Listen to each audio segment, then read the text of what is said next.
안녕하십니까? 소쿨극장의 재미있고도 기이한 옛날 이야기 시간입니다. 오늘 이야기는 착한 장인과 장인보다 더 착한 사위에 관한 이야기입니다. 구독과 좋아요 그리고 알람 설정 부탁드립니다. 재미있고도 좋은 글로 보답하겠습니다.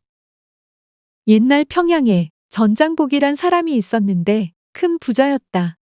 부자치고 인색하지 않은 사람이 드문데 그는 착한 데다가 넉넉하고 게다가 자비로운 품성까지 가지고 있었다. 살기가 어려워 그에게 와서 돈이나 곡식을 빌려가는 사람이 많았는데 거절한 적이 없었다. 무언가 빌려가는 것을 장부에 기재하는 법도 없었으며 기한 내에 갚건 못 갚건 빌려간 사람이 하는 대로 맡겨두었다. 재물이라 하는 것이 어찌 한 사람이 자기 마음대로 할 수 있는 것이겠느냐? 또 자기 마음대로 하고 싶다고 해서 마음대로 되는 것도 아니다. 나는 맨주먹으로 시작해서 이만큼 치부하였는데 이를 도모해서 실패도 없었지만 의외의 소득도 많았다. 요컨대 하늘의 도움으로 재물이 많이 모이게 된 줄로 안다. 하늘이 기왕 나에게 재물을 모아주는 터에 내가 내 것이라고 주장하여 내 마음대로 하려 들면 반드시 하늘이 천벌을 내려 내 몸에 크게 불리할 것이다. 내가 어찌 감히 그러겠느냐? 전장복의 성격이 활달하고 후덕한 것이 대개 이와 같았다. 부자들은 저렇게 후덕한 척하다가는 언젠가는 크게 손해볼 것이라고 뒤에서 비웃었다. 그러나 부자들은 잘 몰랐다. 누구라도 제대로 된 인간이라면 남의 신세를 지면 그 신세를 갚으려 하고 남의 돈을 빌리면 그 돈을 갚으려 든다는 것을 몰랐다. 부자들은 자존심이, 그것도 가난한 사람의 자존심이 그들이 가지고 있는 가장 큰 재산인 것을 몰랐다. 사람들은 생각했다. 저 어른이 나를 이렇게 믿는데 사람의 탈을 쓰고 내가 어찌 그 믿음을 배반하겠느냐. 그래서 부자들의 생각과는 달리 돈이나 곡식을 빌려가서 갚지 않은 사람은 열에 두셋도 안 되었다. 하지만 그 두셋도 처음부터 떼먹으려고 했던 사람이 아니었다. 사람이 아니라 돈이 거짓말한 것이기 때문이다. 돈을 떼먹고 야간도주했던 사람 중에 10여 년이 넘었는데 되돌아와서는 빌려간 돈을 갚는 사람이 의외로 많았다. 그래서 그런지 후덕한 인심을 쓰는데도 불구하고 장복의 재산은 날로 불어났다. 어느 추운 날 아침이었다. 장복이 대문을 나가려다가 보니 웬 소년이 여름 호옷을 걸치고서 벌벌 떨면서 서 있었다. 얼른 보아도 눈썹이 선명하고 눈동자가 또렷또렷한 것이 불량스럽지는 않아 보였다. 장복이 물었다. 너는 누구냐? 거기에서 무엇을 하고 있느냐? 아침밥을 좀 얻어먹을까 하고 왔습니다. 누가 밥을 준다고 하더냐? 준다고 들었습니다. 누가 그런 말을 하더냐? 평양성 사람들이 이구동성으로 말하길 이 집 주인은 배고픈 사람을 내친 적이 없다고 하였습니다. 그래, 잘 찾아왔다. 따라오너라. 소년이 따라오자 장복은 방에 앉히고 밥을 주었다. 밥을 다 먹기를 기다려서 물었다. 내 성이 무엇이냐? 오가입니다. 이름은? 갑석입니다. 부모님은 어디 계시느냐? 부모 있는 놈이 이러고 다니겠습니까? 그래, 그럼 내 집에 와서 사는 것이 어떻겠느냐? 그러면 얼마나 좋겠습니까? 하인을 시켜 가마솥에 물을 데우도록 하여 목욕을 하게 한 다음 의복 일습을 갈아입혔다. 갑석은 일을 배우는 것이 빨랐다. 옆에서 보고 있다가는 일의 선우를 알아차리면 누가 뭐라고 하지 않아도 알아서 했다. 밥만 먹여주기로 했지만 일하는 걸 본 장복은 한 해에 나락 한 가마니를 세경으로 갑석에게 주었다. 한 3년 옆에서 지켜본 다음 자기의 안목이 틀린 것 같지 않아서 마음이 흡족한 장복이 물었다. 너도 이제는 장정이 다 되었구나. 너 장사하는 묘리를 아느냐? 모르지만 하면 잘할 것 같습니다. 위천이 얼마면 되겠느냐? 우선 시험 삼아 5,000냥을 가지고 나가보겠습니다. 장복이 드디어 5,000냥 어음을 끊어 갑석에게 주었다. 갑석이 행장을 꾸려서 길을 떠났다. 내년 아무 달 아무 날에 돌아오겠습니다. 명심하라. 거래할 때 무도한 일을 해서는 안 된다. 예, 명심하겠습니다. 씩씩하게 대답하고 길을 나선 갑석은 이듬해 약속한 날에 은자 15,000냥을 노새에 싣고 돌아왔다. 오늘이 바로 작년에 떠나면서 돌아오기로 기약한 날입니다. 그렇던가?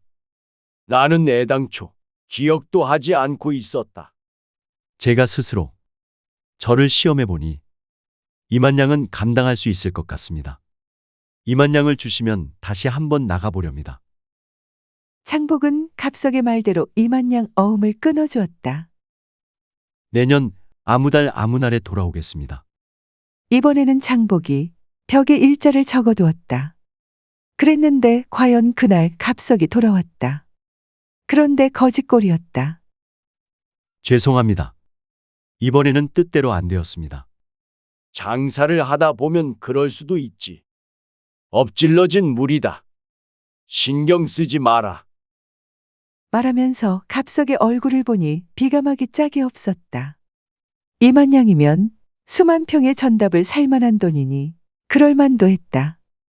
이익을 보기도 하고 손해를 보기도 하는 것이 사업이다. 크게 손해보는 일은 빨리 경험할수록 좋다. 열흘쯤 있다 갑석이 다시 사랑채를 찾아왔다. 마음이 평안해졌느냐? 예, 다시 한번 도전해 보겠습니다. 얼마면 되겠느냐? 은자 100,000냥은 있어야 하겠습니다. 장복은 잠시 주춤하였다. 물론 장복의 능력으로 100,000냥은 감당할 수 있었다. 그러나 만일 실패하면 그 충격이 대단할 것이었다. 어쩌면 살던 집과 가지고 있는 전답을 다 팔아야 할지도 몰랐다. 그러면 재기가 힘들 텐데 내 나이에 감당할 수 있을까? 알았다. 내일 아침에 보자. 하루 종일 고민한 다음 어음 100,000냥을 끊었다. 실패하면 적수공권이던 20대로 돌아가면 된다.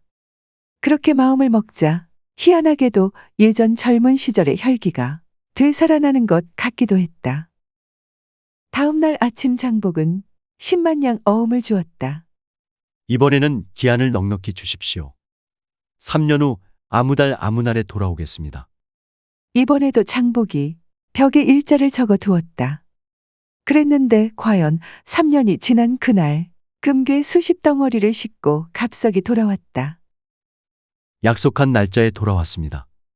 그래, 손해는 보지 않았느냐? 갑석은 시익웃더니 괴나리보쯤에서 어음 200,000냥 그리고 노새 등에서 금괴 수십 덩어리를 내려놓았다. 전부 400,000냥입니다. 그래, 언제 다시 나가보려느냐? 큰 이익은 자주 도모하기 어렵습니다. 다시 또 나갔다간 재앙을 만날까 걱정됩니다. 조금 쉬면서 기회를 엿보아 다시 나가겠습니다. 그래, 잘 생각했다. 장복은 갑석에게 딸을 주어 사위로 삼고 가져온 돈 가운데 200,000냥을 내주어 앉아서 재물을 늘리도록 하였다. 200,000냥의 거금을 어떻게 관리하나 살펴본 다음 60이 되자 집안의 모든 재산과 그 관리를 사위에게 넘겼다. 그런 다음 은퇴하였다. 도락으로 딸보다 어린 나이에 젊은 첩을 거느리고 좋은 매까지 길렀다. 풍악을 구비하고 술과 고기로 향락하며 지내노라니 10년은 금방 나이가 어언 70세가 되었다. 하루는 가을바람이 소슬하게 불어오는데 횃대에 웅크리고 앉아있는 매를 보니 깃을 털면서 눈알을 굴리는 것이 높은 하늘로 훨훨 날아가고 싶은 뜻이 간절한 듯하였다. 장복은 사람을 시켜 매를 잡아맨 끈을 풀고 방울을 뗀 다음 놓아주었다. 매는 하늘 끝까지 날아올랐는데 이따가 보니 아득해서 간 곳이 보이지 않았다. 하염없이 하늘을 쳐다보고 있던 장복은 안으로 들어가 여종을 시켜 첩의 장신구를 전봇들에 내다 놓고 하인을 불러 말을 준비시켜 장신구를 싣도록 했다. 또 천냥의 돈을 따로 준비했다. 첩은 불려온 영문을 몰라서 어리둥절해하였다. 너는 네 앞으로 와서 앉아라. 첩은 앞으로 나와 공손히 무릎을 꿇고 앉았다. 내가 아까 아끼던 매를 서릿바람에 놓아주었더니라. 그리고 들어와서 너를 봤다. 가만히 생각해 보니 어린 나이에 그 고운 용모로 깊숙이 규방에 틀어박혀 속절없이 늙은이에게 매여 사는 신세가 마치 바람을 타고 푸른 하늘을 훨훨 날고 싶은 매가 쇠사슬에 매여 괴로워하는 것과 무엇이 다르겠는가 싶었다. 젊은 사람은 젊은 사람과 어울려야 하는데 늙은이 수발이나 하게 만들다니 내가 늙어서 노망이 들었는가 싶다. 그래서 내가 너를 말에 태우고 따로 돈을 주어 좋기 한 재산을 만들어 보내니 부모 형제에게로 돌아가거라. 이제 나 같은 늙은이는 생각하지 말고 좋아하는 사람을 택해 새로 시집을 가서 아들, 딸 낳고 인생의 행복을 누리며 살도록 하여라. 젊은 첩은 눈물을 흘리며 차마 떠나지를 못했다. 장복은 비복들을 호령해서 빨리 짐을 싣고 떠나도록 했다. 첩이 친정으로 돌아가자 그 오라비가 이게 무슨 일인가? 하고 놀라서 달려왔다. 장복은 그에게 알아듣게 이야기한 다음 서명한 문서를 주어 다른 데로 시집을 보낼 수 있게 하였다. 장복은 친척이나 벗들과 더불어 시를 이야기하고 한 잔 술을 즐기며 여생을 보내다가 10여 년 후에 세상을 떠났다. 장인을 둘도 없는 스승이자 친아버지로 생각한 갑석은 묘소 옆에서 3년 심상으로 심효살이를 하였다. 갑석은 장인 재산의 서너 배가 넘는 돈을 가져 큰 부자가 되었는데 사람들에게 베풀기를 장인만큼 좋아했다. 그런데 딱 두 가지가 장인과 달랐다. 하나는 담벼락 한쪽을 헐어서 급식소를 만든 다음 1년 12달 가난하고 배고픈 사람들에게 음식을 제공한 것이다. 이때 부엌일은 아내가 감독했고 갑석은 급식을 담당했다. 부부는 하루 세 끼를 가난한 사람들과 동석하여 같이 하였다. 다른 하나는 장인과 달리 첩을 두거나 외도하지 않았다. 장인이 첩을 두었을 때 아내와 장모가 느끼는 당혹감과 슬픔을 가까이에서 지켜본 적이 있으므로 그 일만은 따라하고 싶지 않았다. 대신 갑석은 평생 아내를 사랑하고 존중했다. 들어주셔서 고맙습니다. 참고문헌과 자료 출처는 명기만 하고 따로 읽지는 않겠습니다. 참고하시기를 바랍니다.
소우쿨 극장은 일주일에 2번, 매주 화요일과 토요일 오전 11시 전후에 이야기 올리는 것을 원칙으로 합니다.